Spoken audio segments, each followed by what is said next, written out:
Over the next 3 lessons, I'm going to share some of the most useful fundamental patterns and rudiments that you need to learn.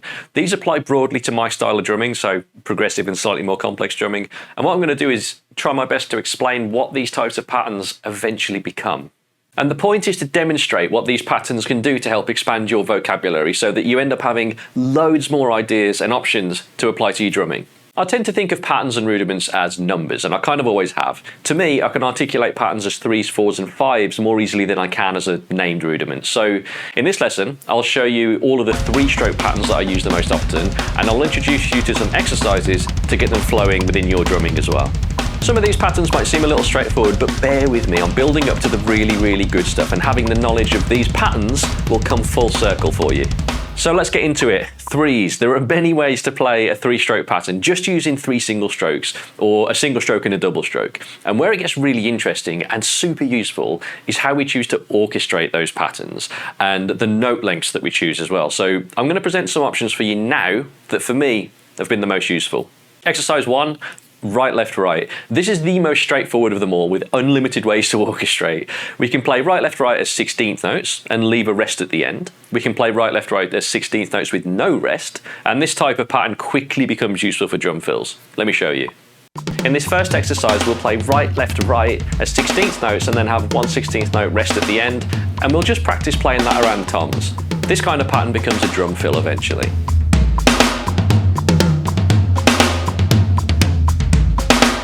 This next pattern is a little bit more challenging. It's a great way to build your ergonomic efficiency around the kit. We're going to play right, left, right, starting on the floor tom, then back over to the snare drum, and we're going to move around the kit in a few different ways using this pattern.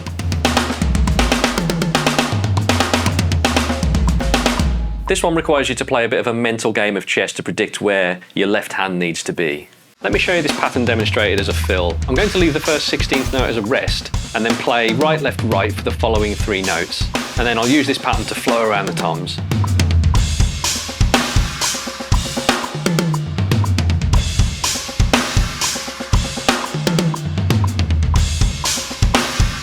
Exercise 4, right, left, left. This little pattern is behind so many grooves and fills, so it's worth getting used to. Let me show you a few different ways to use it.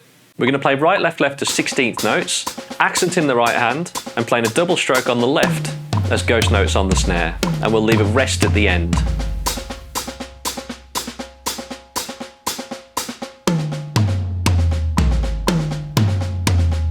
For this next pattern, we're going to start to realise right, left, left as a continuous flow. And to do that, accent every other right hand strike, remove the rest, and keep that double stroke ghost note flow going on the left hand.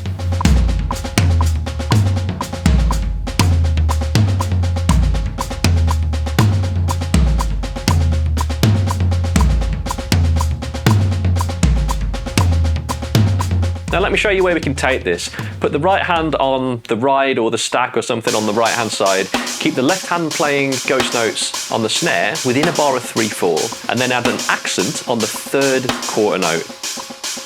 And for another challenge, add another accent on the 1 and.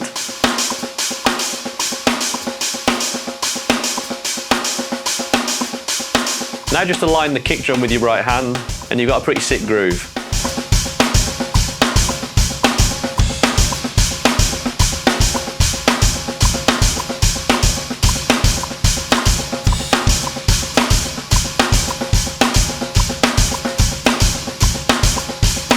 We can use right, left, left within a timing ladder as well. If you're playing bars of 4/4 and playing 16th notes, you're going to end with your right hand. So you'll need to play a double stroke with your right to start that next bar. Or alternatively, play 3 bars of 4/4 and the pattern will loop naturally.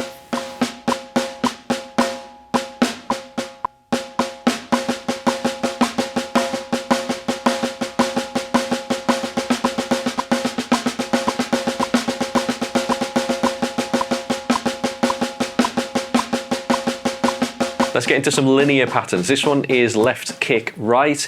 And don't forget to practice the other variants as well, like right, kick, left, and kick, right, left.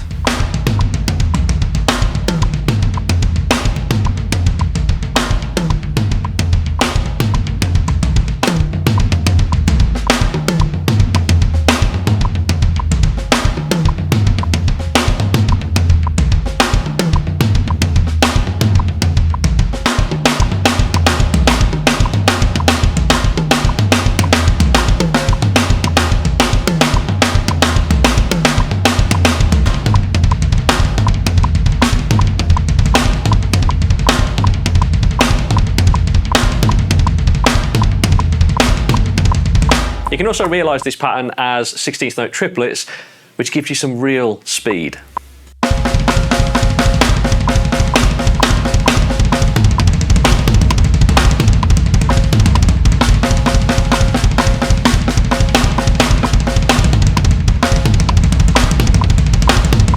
Let me slow that one down.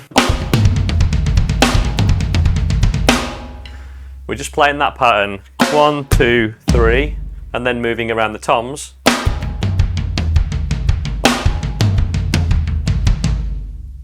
And the note length that you choose is entirely up to you. 16th notes and 16th note triplets work really nicely though. This next exercise is going to be left, kick, kick, and we're going to engage the double pedal for this one. Try playing with 16th note triplets while keeping down a quarter note on your right hand.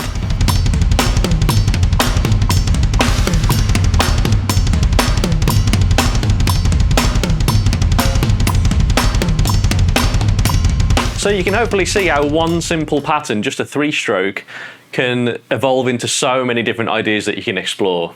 And having an understanding of these basic groupings is absolutely fundamental to developing your vocabulary in the later lessons, because we'll be dropping these ideas into more advanced concepts and longer strings of ideas.